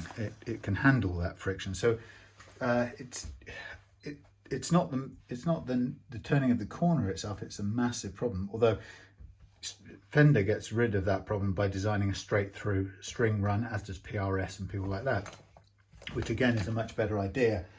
But if you are stuck with a Gibson headstock where the strings are forced to go off at angles, then I found that this actually does away with the need for the string butler, which is quite amazing. So to tune up, we pull all the way through tight, grab hold of it at the first fret, pull back 1 fret's worth and start winding on. Go the right way around, hold the taut one over the loose one, and as it comes around the second time, pull up the loose one, anchor up in the air, and then push the held one straight underneath so it goes underneath the loose one. Now as you put that on, don't do it up too tightly because it might flip this part of the saddle, this part of the nut. This part comes out. It actually fits nicely and it won't come out right now, but it can come out. So as you put the strings on, either do tighten up the middle ones first or just put them on very lightly to begin with before tightening the middle ones. So this method of stringing puts the least amount of, puts the least amount of coils around the post for a good firm grip. I don't like locking tuners for some reasons which I can go into. So pull back 1, wind on, hold tight, keep it taut over the loose one, under the loose one as it comes back round, but just for convenience, pull the loose one up. And then lightly on there. The reason I don't like locking tuners is that people take them as they take them at their word. So they think, oh, locking tuners, I don't have to have any coils wrapped around my post. So they push the string through, lock it off, and tighten up, and Bob's your uncle. And yes, that works. The problem with that is you've crimped the string really hard at its at full stretch, so that it'll hold probably until you start stretching it, which I always recommend, and you'll see in a minute. And then because it's half cramped, you're basically using the pin inside this little locking thing, not on these tuners because there aren't locking tuners, but on a locking tuner there's a pin plunger that holds the string by crushing it. And so in order to hold it, you've got it there with almost no string wound on around the post, and that's great. But to achieve that, you're doing it by crushing the string to death. So it's actually quite likely or prone to breaking, and certainly prone to breaking if you were to need to slack the strings off for any reason and then retighten them. That's a no-no once you've used locking tuners, because the damage to the string then renders it so weak that it will almost certainly break as you tune it back up again. So with the locking tuners, one downside is you don't get a second chance to loosen off and retighten, which can be extremely useful if you have to make an adjustment to the bridge saddles, for example, which is quite common in a Les Paul style guitar when you're setting up. So I don't like that.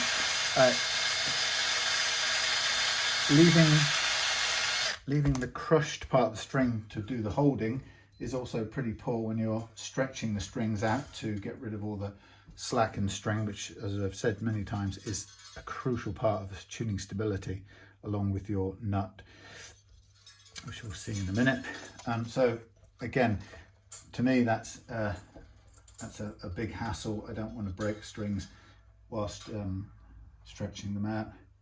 The saddles on this bridge are not great, Rohit. They're a little bit sharp, and they're sort of, I think if you've notched them yourself, I think you've kind of got them in the right place regards to the alignment, but I think they're just a little bit ragged. Anyway, but if they're not breaking strings, then I'm not going to mess with them.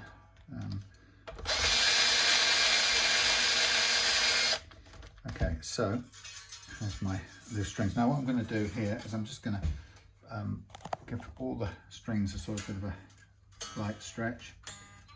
These are 9, so I'm not going to pull too hard, especially on the thin ones. And then I'm going to tighten up this one. Now you hear it dead because it's doing what I want it to do at this point in time. The strings are all sitting down on the 1st fret, and that's the joy of the adjustable nut. All right, so actually I don't want them too tight at this point.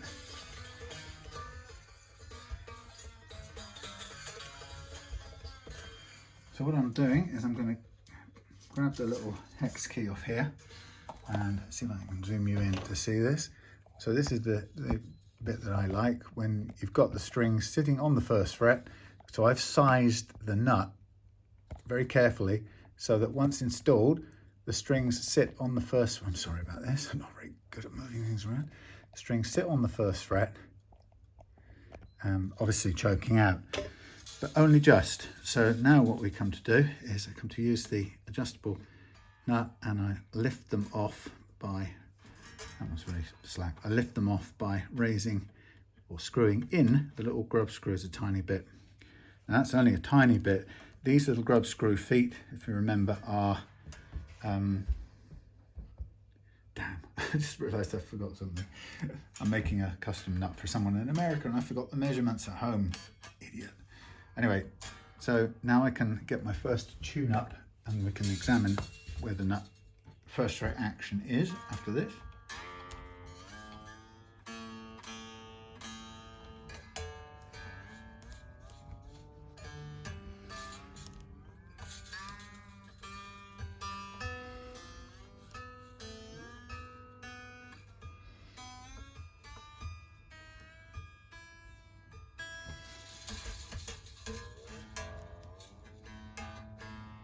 Okay, so now I can look sideways on and see where the strings sit and make any adjustments that I need to make and make sure everything's sitting firmly in place. That's a tiny bit too high, so I'll just raise that up a little bit. What you find is you'll quickly discover when there's a tiny discrepancy between your actual frets and the slots in the nut. And sometimes there is just a minuscule amount of discrepancy, but it's usually not enough to worry about. So now I'm just going to trim back the strings. I mean, this should be a 12 radius, and the Tusk Graphtec people make a 12 radius, but funnily enough, the depth of the slots can be just a fraction different. So let me just have a quick feel of this. That'll be off camera now, won't it? Oh, Mike. Quick feel. Pull. Now what happens is if I'm not happy with the slots, if I think that any of them are uneven and I want to make any changes to it, I will do it with the nut files.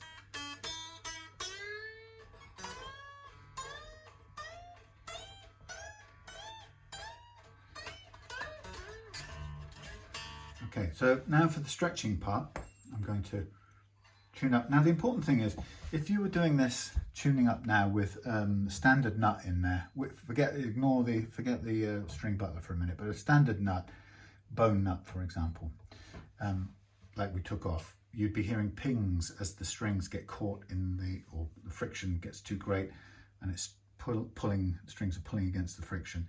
So listen out for pings as we tune up now before stretching.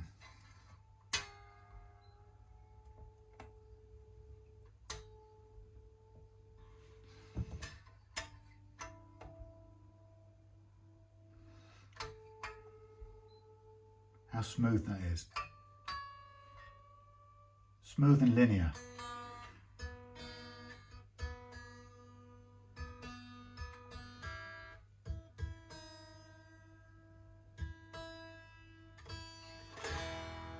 Perfect.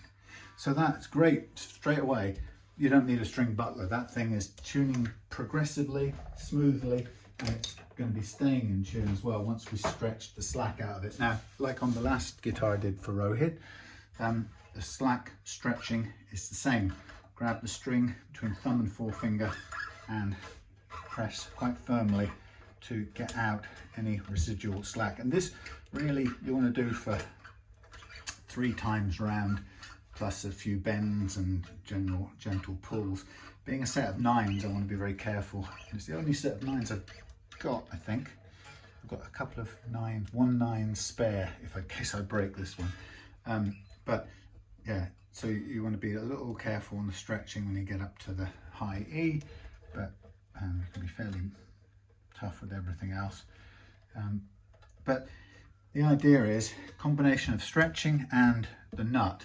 You won't need to you won't need the string butler, and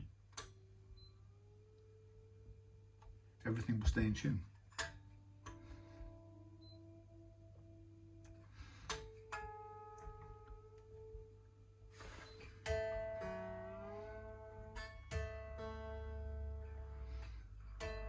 That's wrong.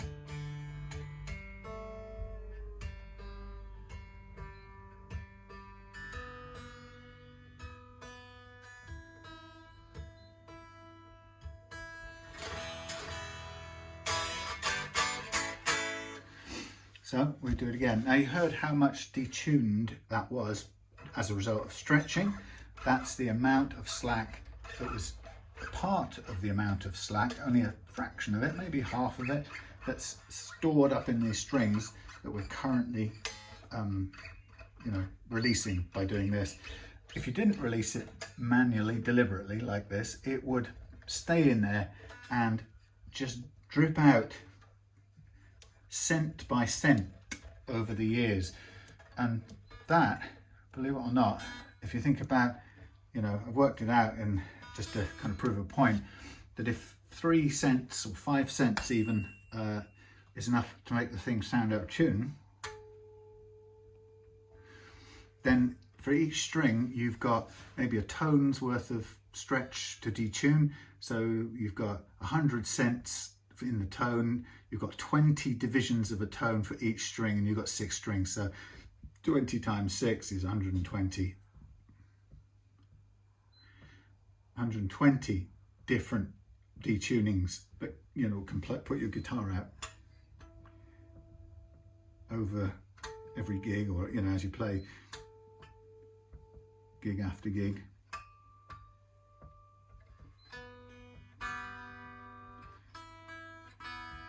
Now we're pretty much stable already, and that's very good. So I'm just going to do a couple more sort of long stretches.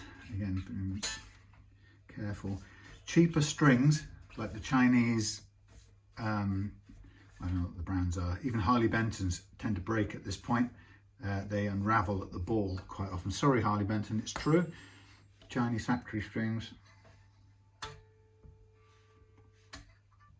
That's pretty good.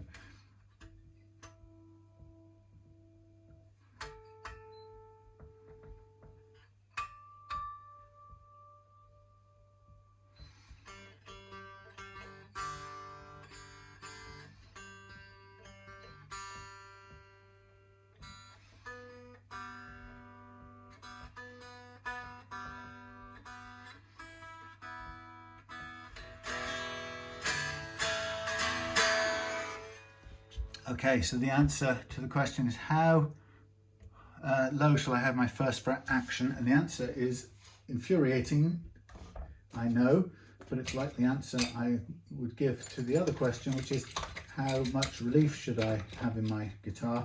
And the answer I give is a tiny bit more than none, and how much first fret action you should have is as little as you can get away with your playing style.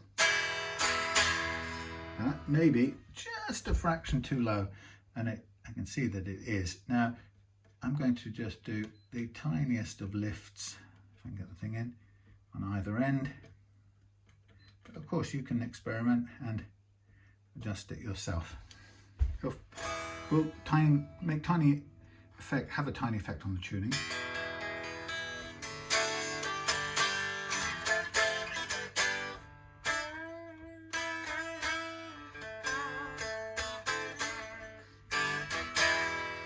Okay, that's very good. Now let's do one thing here. Let us tighten up this strap button, and I'm gonna plug it in and just make sure that my tones and volumes, everything's working as it should do. Just gonna tighten this up.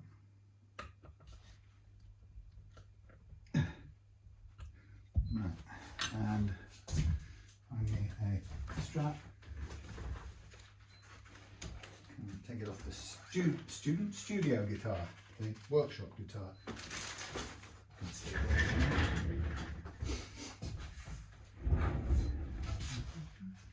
Now when I put someone's guitar on the strap, I never trust the strap because it's cheap and horrible.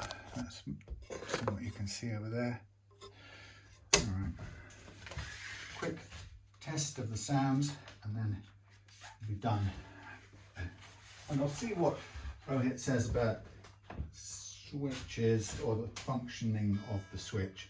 But I think if it was just a two-position on or off, or sorry, it's on, but two-position switch, then that's basically what we've got in there now.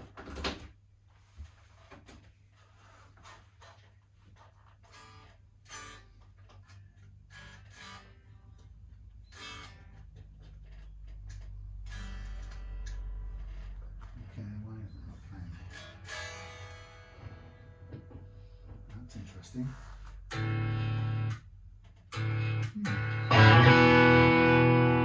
Oh right, that's the off. Obviously, anyone knows that. Why was I surprised at that? Because having a switch that switches off. See, look at that humbuckers. Oh no, it's a single coil. That's why it's making a noise. Yeah, there's me getting confused by that. Look at this, that's interesting. This guitar is so light that it's actually top heavy. Wow.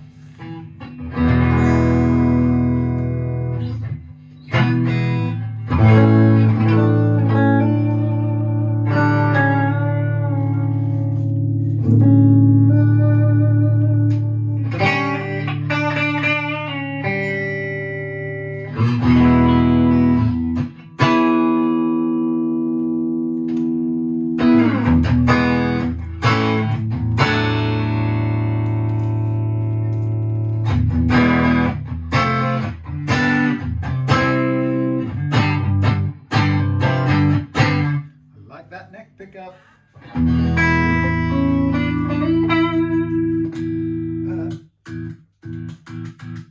Don't understand that.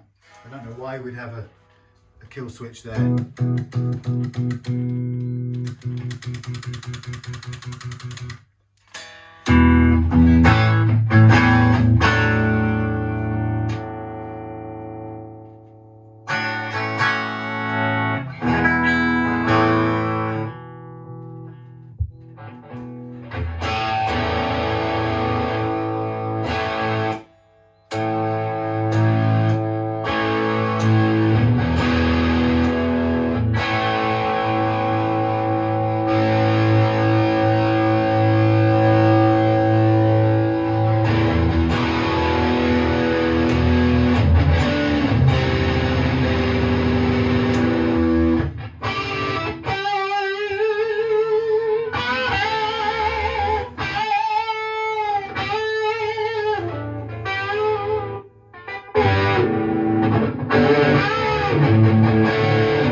You want a light one, but the light ones break.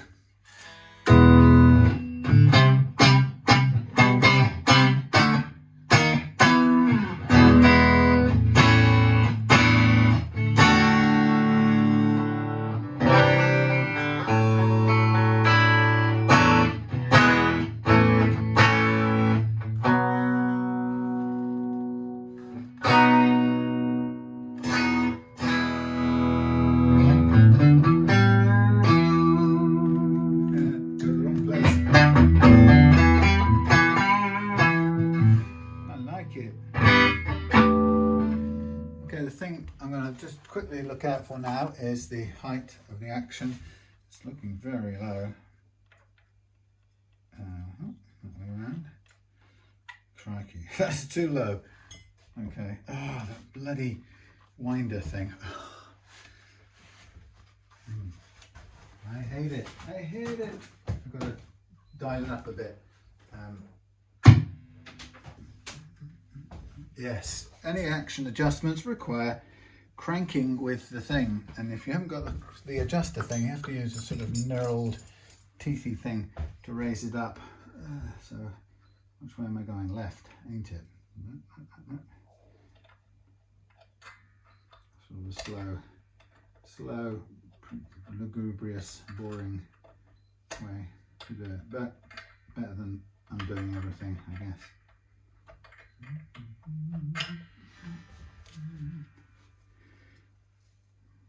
It's moved in transit, so it's actually too low, that's amazing. That was playing at 1 millimeter, so you can see how good the leveling must be.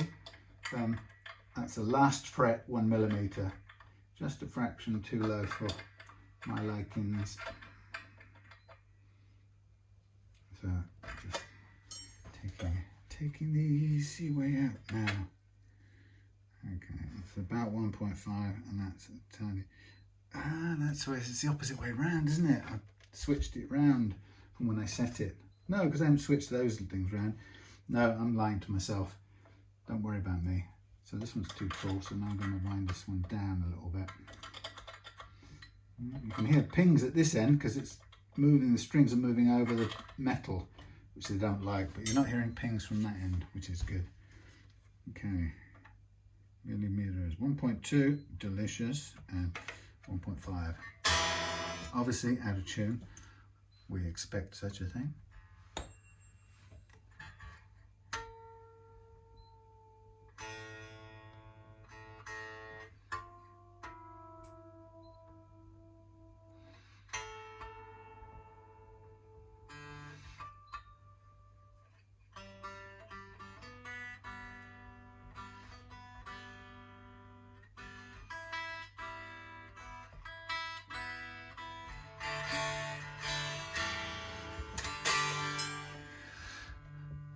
Fine.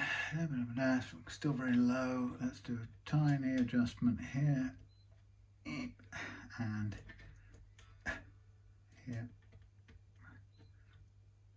Wow, and that's a nice thing. Got freedom to do it.